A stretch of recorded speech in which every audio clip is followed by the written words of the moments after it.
दरवर्षी शिवाजी पार्कवर होणारा दसरा मेळावा ही बाळासाहेब ठाकरेंच्या शिवसेनेची परंपरा।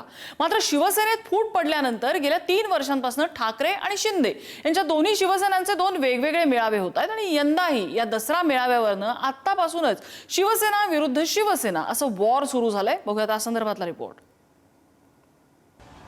शिवाजी पार्क मध्ये घुमणार ठाकरेंचा आवाज, गोरेगाव नेस्को सेंटर मध्ये शिंदेंच्या वाघांची डरकाळी, मनपा निवडणुकीच्या तोंडावर मशाल आणि वाघ आमने सामने, ठाकरेंच्या मेळाव्यात राज ठाकरेंसोबतच्या युतीची घोषणा।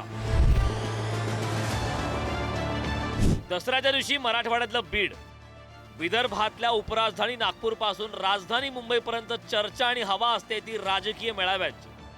बीड मध्ये होणारा पंकजा मुंडेंचा मेळावा, मराठवाड्यातला मनोज जरांगे पाटलांचा मेळावा, नागपुरातला राष्ट्रीय स्वयंसेवक संघाचा मेळावा आणि या सगळ्या राजकीय मेळाव्यांमध्ये सर्वात लक्षवेधी आणि बहुचर्चित ठरतात ते 2 शिवसेनांचे 2 स्वतंत्र मेळावे। दसरा मेळाव्याच्या निमित्तानं ठाकरे आणि शिंदे यांच्यात जोरदार शक्ती प्रदर्शन सुरू झाले। आपापल्या कार्यकर्त्यांमध्ये जोश भरण्यासाठी टीझर प्रकाशित झाले।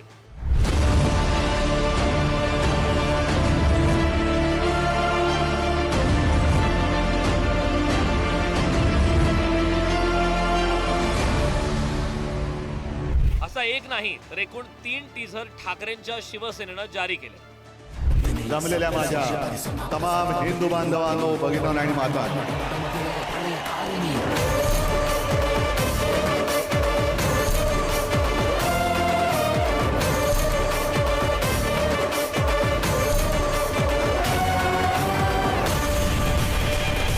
दुसरीकडे ठाकरेंच्या या टीझरला शिंदेंच्या शिवसेनेनंही टीझरनंच प्रत्युत्तर दिलं। उद्धव ठाकरेंनी आपल्या मशालीच्या ठिणगीने राजकीय वातावरण तापवलंय, तर शिंदेंच्या वाघानं टीझर मधून डरकाळी फोडली। लांडग्यांच्या कळपातून बाहेर आला वाघ, जळून झाले खाक अशी शिवसैनिकाची आग, ठेसून आणलाय परत धनुष्य बाणाचा मान, उंच होती उंच राहील भगव्याची शान, हिंदुत्वासाठी लागते निधडी छाती, लाचारांचा दंगा नको, शिवसैनिक नावाच्या वाघाशी बाप जन्मात पंगा नको। शिवसेनेचा दसरा मेळावा। लांडग्या कळपातून वाघ बाहेर आला असं म्हणत एकनाथ शिंदेंनी आपल्या बंडाचं पुन्हा एकदा समर्थन केलं। त्यावरून आता राजकीय टीकेचे बाण एकमेकांवर सोडले जात आहेत। शिंदेंचा दसरा मेळावा मागे सुद्धा सांगितलं, त्यांनी तो अहमदाबादला किंवा सुरतला घेतला पाहिजे, गेला बाजार बडोद्याला घेतला पाहिजे आणि त्यांच्या त्या मेळाव्याला महनीय प्रवक्ते म्हणून जय शहा किंवा अमित शहाना बोलवायला पाहिजे। आता ते पाकिस्तान बरोबरची मॅच वगैरे खेळून आले, त्याच्यामुळे ते निशाणे पाकिस्तान आहेत, तर त्यांना बोलवावं, ते कुठेही सामना घेऊ पण मुंबईतला दसरा मेळावा हा माननीय बाळासाहेब ठाकरे यांची जी परंपरा आहे त्यानुसार उद्धव ठाकरे यांच्या नेतृत्वाखालच्या शिवसेनेचे, बाकी सगळं बोगस आहे बरं का, बाकी सगळं बोगस आहे, ते सडकधान्य आहे बाकी सगळं। ते शिवसेनेचे मुख्य नेते आदरणीय एकनाथजी शिंदे साहेबांच्या नेतृत्वाखाली ज्या पद्धतीनं महाराष्ट्रामध्ये शिवसेनेचं काम चाललंय ते आपण बघताय। मला असं वाटतं दसरा मेळावाच नव्हे तर शिवसेनेचं कामच इतकं प्रभावी आहे की त्या सगळ्या कामाच्या माध्यमातून महाराष्ट्रातली कालची सत्ता येण्यामध्ये सुद्धा आम्हा सर्वांचं वाटा सिंहाचा आहे। त्यामुळे आता या गोष्टींपेक्षा सुद्धा दसरा मेळावा आनंदात आणि उत्साहात साजरा करण्याकडे आमचं भर आहे। उभाटा गटानं वंदनीय बाळासाहेब ठाकरे यांचे विचार सोडून दिलेत आणि हिरवी पिल्लावळ माजवण्याचा प्रयत्न संजय राऊत आणि उभाटा गट यांच्याकडनं केला जातोय।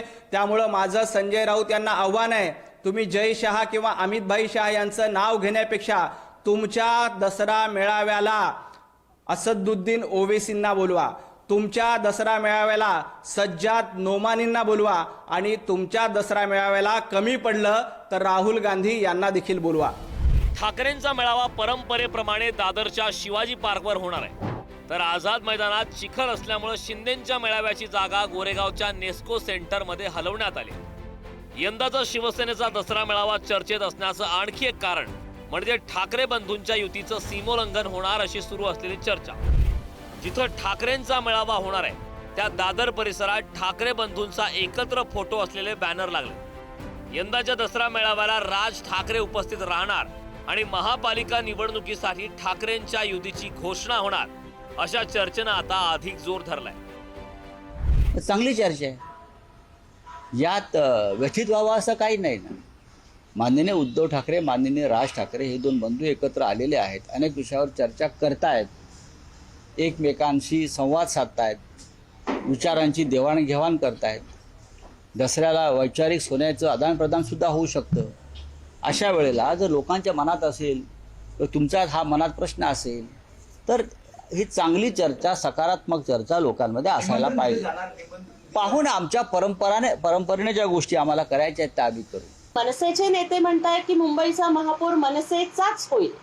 त्याच्यावरती संजय राऊतांची बोलती बंद झाली. ते काहीच बोललेले नाहीयेत. त्यामुळे मन त्यांची जुळाली किंवा नाही जुळाली याचं उत्तर तेच चांगल्या पद्धतीने देऊ शकतील. भाऊ एकत्र येत आहेत याच्यावर संजय राऊत बोलतायत, पण भाऊ वेगळे का झाले होते याच्यावर पण राऊतांनी बोलावं.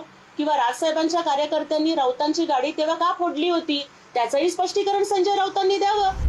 मुंबई महापालिका निवडणुका पुढच्या वर्षी जानेवारीमध्ये होण्याची शक्यता आहे. त्यामुळे दसरा मेळाव्यात प्रचाराचं रणशिंग फुंकलं जाणार अशी चर्चा आहे. आता हा लढा शिंदे सेना विरुद्ध ठाकरे सेना असा असणार की शिंदे विरुद्ध 2 ठाकरे असा सामना पाहायला मिळणार याची उत्सुकता सगळ्यांनाच आहे. ब्युरो रिपोर्ट, पुढारी न्यूज.